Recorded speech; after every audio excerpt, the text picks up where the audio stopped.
Instagram Live. Oh, got a good one for you today. Yes. Being joined by none other than Professor Tim Spector. All hail. So we're going to be talking about really healthy food choices to get us through the festive season. Obviously, a lot of chat about gut health, the importance of plant diversity, microbiome, gut-brain axis for keeping calm, weight management, whether we should be counting calories, all of those. His non-negotiables when it comes to food. Great book, actually, by the way. Food for Life cookbook. Really good. So looking forward to that. Pop questions below if you've got them, and I will keep an eye on them, of course. You know, energy, clearer skin, all of this is linked to the food that we eat. Don't forget that food is fuel. How can we fuel our bodies? And I think that actually food is one of the most empowering ways that we can improve our health and our well-being, because it's something that we do actually tend to have control over. You know, we don't have control over many things in our lives, do we? But actually what we put on the end of our fork, well, that is something that we can choose. So before we get going with Tim, I'm going to add Lainey from my team here as a moderator. So if you have any questions about Liz Our Wellbeing, Liz Loves Codes, podcasts, all of that. Really nice podcast actually with Tim, which I recorded recently, which you can listen to, which we linked to. Let me see if Tim is in the house. Yes, he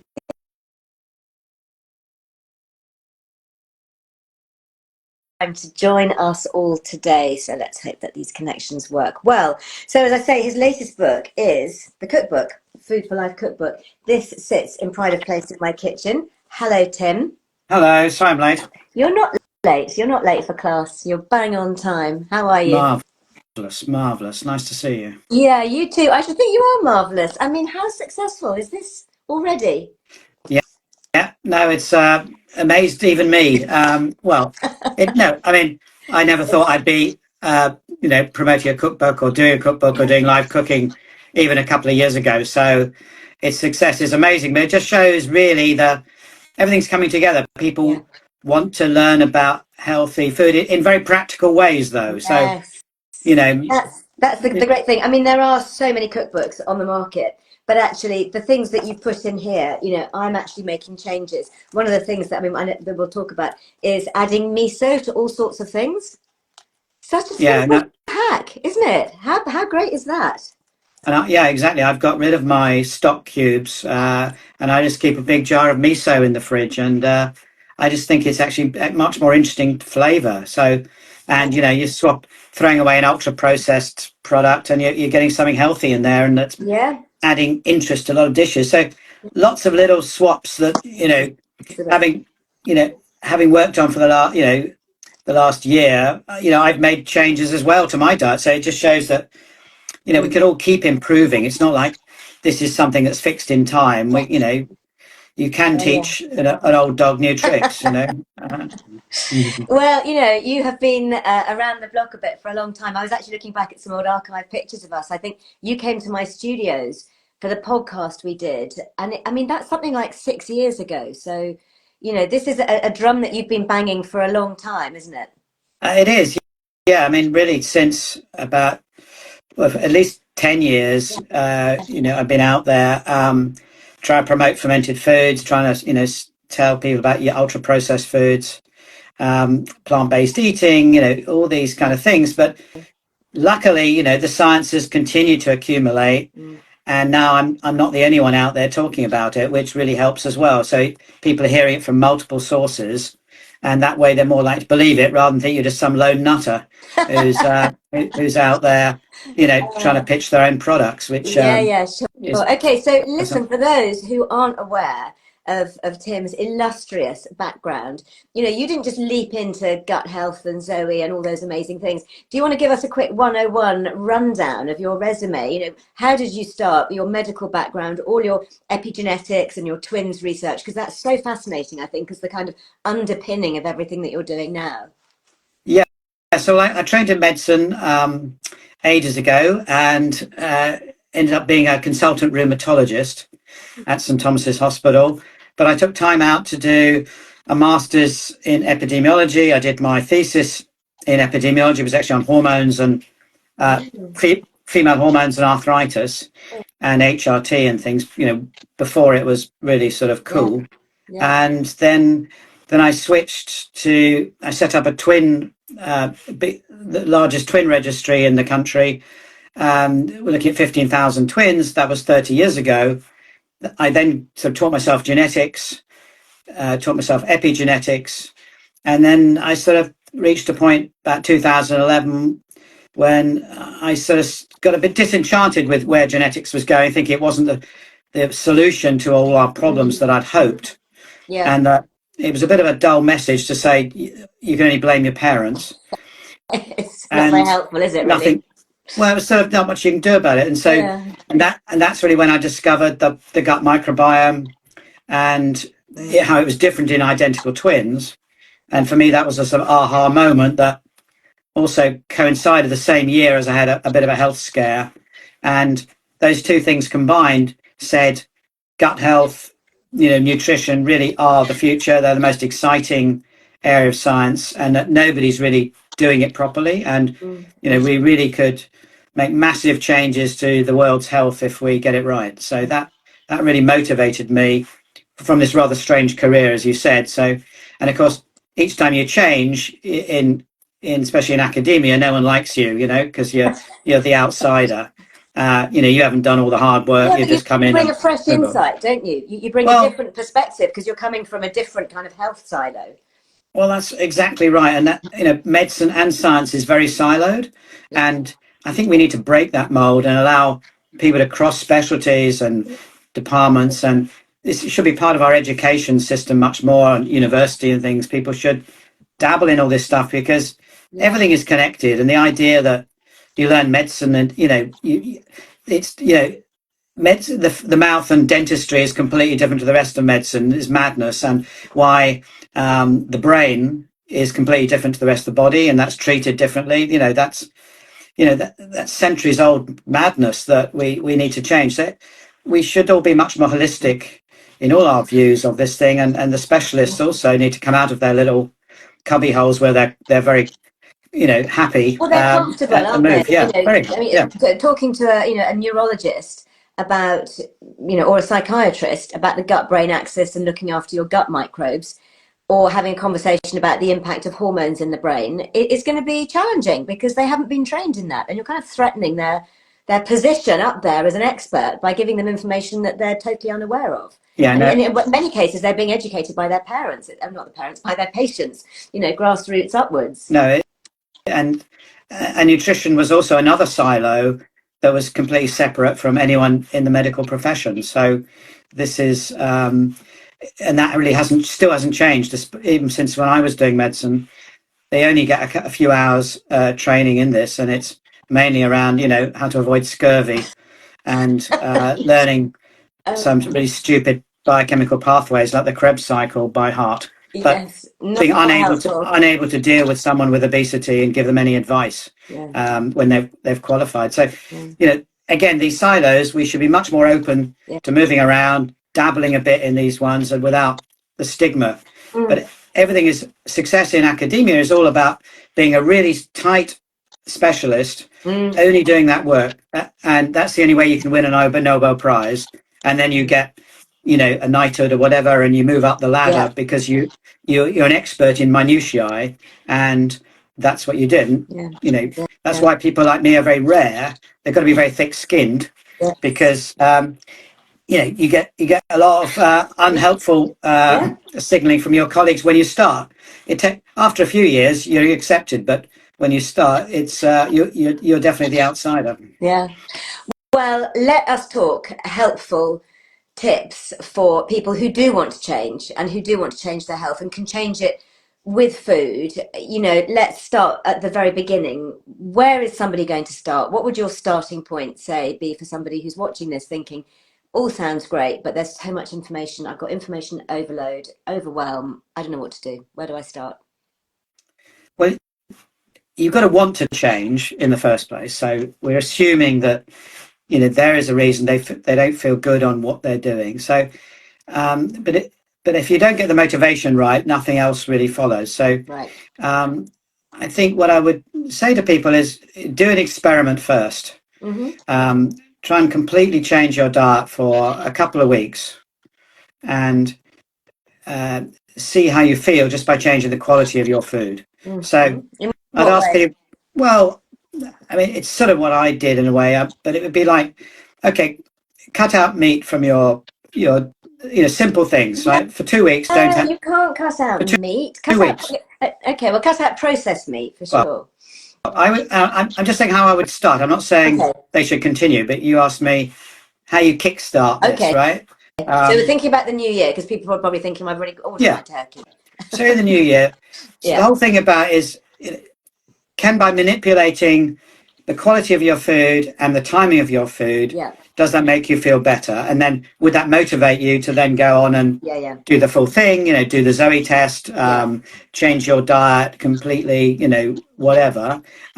That's what I suggest is two things. If you cut out all meat for 2 weeks, Yeah. which is a big shock for people. But we're talking about an experiment. Okay. I still eat meat occasionally. It's not like I cut it out completely, Yeah. but it was helpful to me when I Yeah. started to switch over because Switch. to I get get out of the rut of a meat and two veg, right? Yeah. Of thinking of each And meal. having to think more broadly. Because if you don't have meat on the plate, there's nothing wrong with small amounts of good quality meat. But if you've got it there, there's no room for vegetables and plants. Yeah. So Yeah. you know so that's what I would do. I would try and see, can I for 2 weeks try and eat 30 different plants a week? And Okay. actually, some people might be going, oh, 30 plants. But when you think about it, oh my gosh, if you make like a bolognese sauce, when you say plants, you're including things like herbs and spices, aren't you? You can be Absolutely. shoving 10 of those into your sauce. And that's Yes. one meal. So, to do 30 in a week. I took you up on that challenge, Tim, when you first mentioned it a while back. And I thought, I'm going to do 30 in a day. And, you can smash it because if you have like a bowl of yogurt in the morning, which I love, with chia seeds and, I don't know, goji berries and sunflower seeds and pumpkin seeds and poppy seeds and sesame seeds, before you know it, you've almost got 30 things in one bowl. Yeah. No, it's not as hard as people think. It's just conceptually difficult because people also don't really realize what a plant is. There is each different type of a nut or a seed, as far as your microbes are Yeah. concerned, is a different plant. And so it's you've got to start thinking from the mindset of your gut bacteria. And even a pinch of like dried herbs, is that going to count? Yeah, we say a teaspoon counts as one plant. So Okay. it's you can't cheat completely and just empty your whole herb drawer out every time. But Okay. a teaspoon, so a herb mix counts. But simple things, I have a diversity jar. What is a diversity jar? It sounds very woke. It is very work, but What is it's it in it? diversity of plants. So basically, it's your. I keep a jar, where not my near my breakfast, which is a mixture of nuts and seeds. And every time I see a new type of nut or seed, I add it to it. It's always changing, and Nice. I just stick that on salads, soups, and particularly my morning yogurt and kefir. Yeah. And I now actually add the Zoe Daily 30 as well onto that. But the concept is the same. It's Yeah. just particularly so anyone starting out, start by changing your breakfast. That's a pretty easy thing to do and control. Most people are on a British breakfast, which would say be a granola, a muesli, some low-fat milk, glass of orange juice. They might have a bit of brown toast and maybe marmalade or something else. They might have some porridge. I'd say give all that up for 2 weeks. Change to what is, with myself and with Zoe think is a more healthy breakfast for most people, which would be a high-fat breakfast. Full, for 2 weeks, you want nothing that is low fat.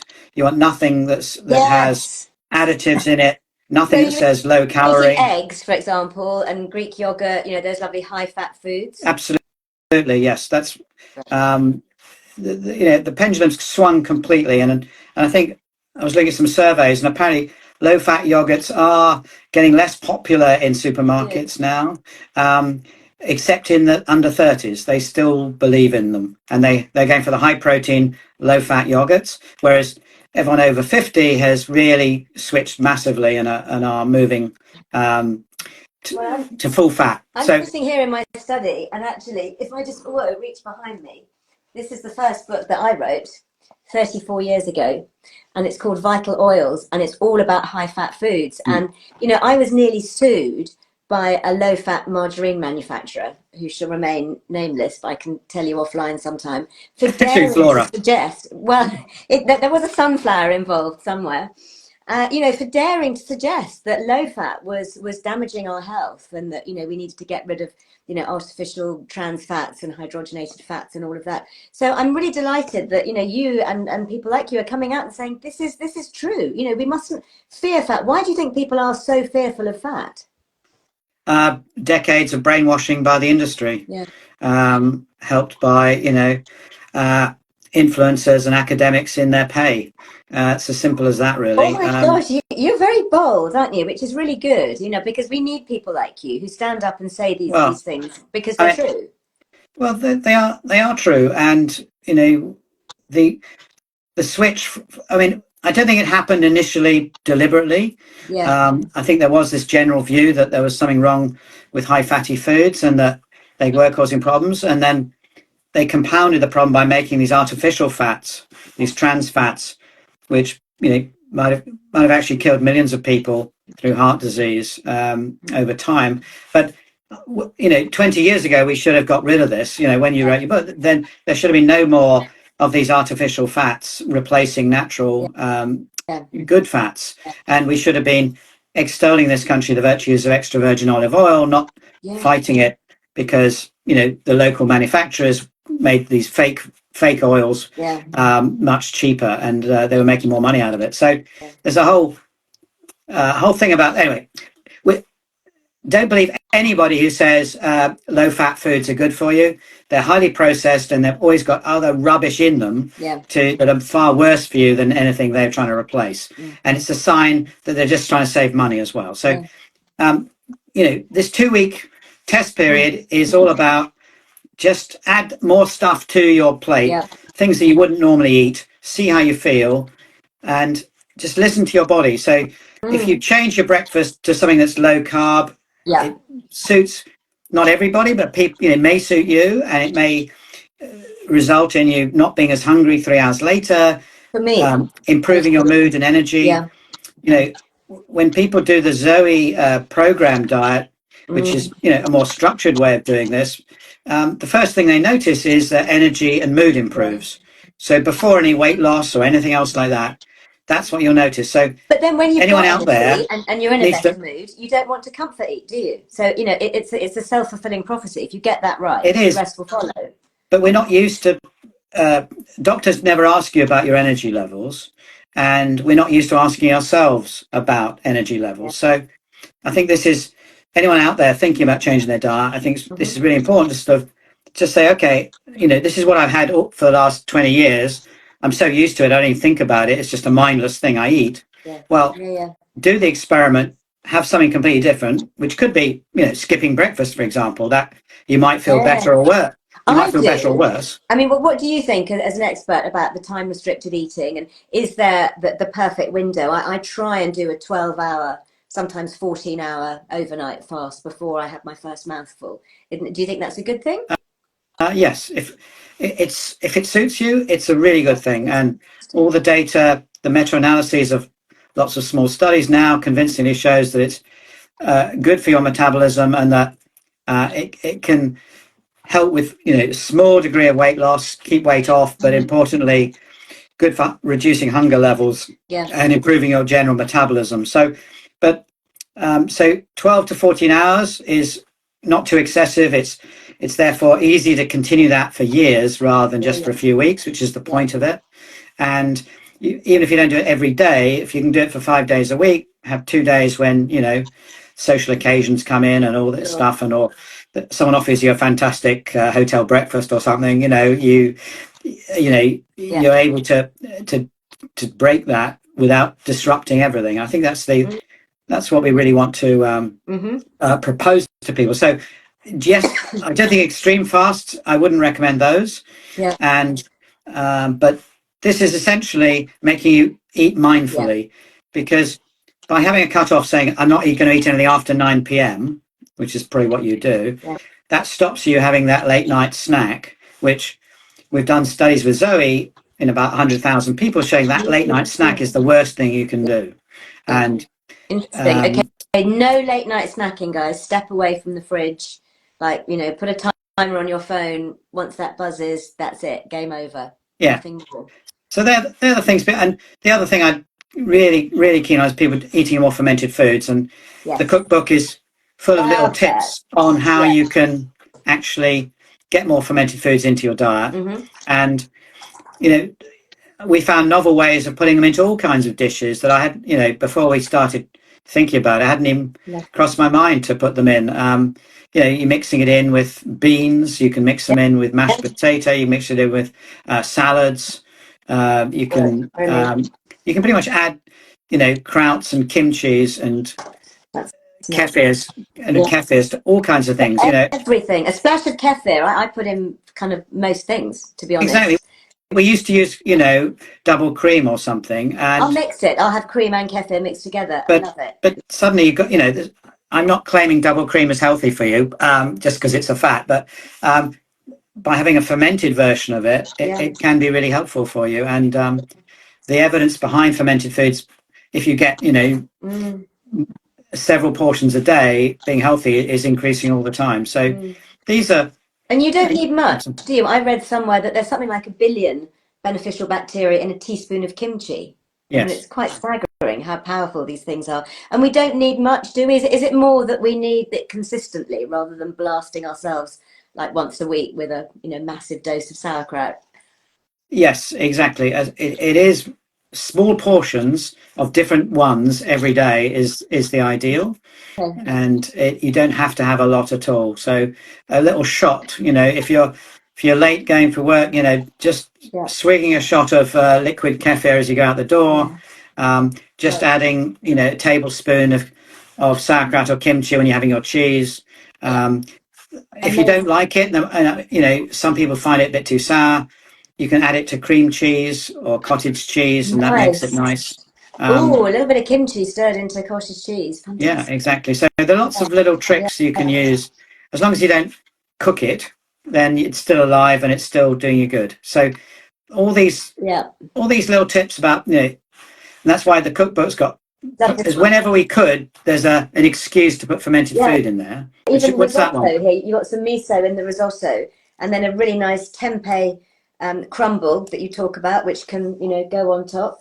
So you're a fan of things like tofu and tempeh, which are these fermented soya beans, so high in protein and fermented, so kind of double whammy, really. Yes, they are. I mean, they're not live, right? So that's the slight difference. But there's some evidence that even eating dead microbes is good for you. So we're doing some more research on this. So I'll let you know on that. But dead or alive, they seem to be still pretty good for you. Dead or alive, I love that. And do you think that we have to be organic? I mean, there's a lot of talk, obviously, about organic, and some studies show that there are more polyphenols in organically grown fruit and veg. What's your rule of thumb at home? I get organic whenever I can, but I'm not obsessional about it. So if I get a regular delivery of vegetables, it will be organic. Yeah. But if I'm at the shops and there isn't an organic option, it doesn't matter. It's more important to eat fruit and vegetables regularly than to not eat them because they're not organic. You do get a fifth less of the pesticides, but it affects some foods more than others. So if you, for example, you're a big lover of overnight oats, I don't know if you are, they've got like 10 times the amount of pesticides in them that other crops have. So really, it's really worth it if you're buying oats. It's worth it if you're buying strawberries and other berries and you eat them regularly. But it's probably not worth it for things with thick skins, things like kiwi fruits and oranges, lemons, much less reason to have the organic versions for your health, although we should be encouraging it because it's really good for farming practices. Absolutely. It means those farmers have taken extra care, and we should try and support them. But I do realise for some people it's an expense. So I think that's the general message. For those of you who can afford it, you're convenient, always get it if you can. Don't worry too much if you can't get it all the time. It's much better to be eating these things than not eating them. That's a really interesting point about the organic oats, the things that you need to prioritize. Lastly, I mean, I think there's a lot of food confusion. Some of it seems to be almost deliberate in the part of the food manufacturers. What do you think of the traffic light system, this red, yellow, green? I bought a pack of oily fish the other day, some smoked mackerel, to make some smoked mackerel pate, and it had a red sticker on it because it's high in fat. But I mean, presumably they're healthy omega-3 fats. I mean, that's a nonsense to my eyes. Yeah, it's complete nonsense. It's complete rubbish. And sadly, all these examples make our health labelling in this country Who mockery, is in really. charge? Um, Seriously, the come food on, come on, companies. Tim. Well, can you be in charge? Can they appoint you? Can you be our new food czar? I'd love to be your food czar, yes. I think the global, we need you. Can we start a petition, maybe? Yeah. No, but sadly, you have to ignore the food labels at the moment because all the health claims are rubbish.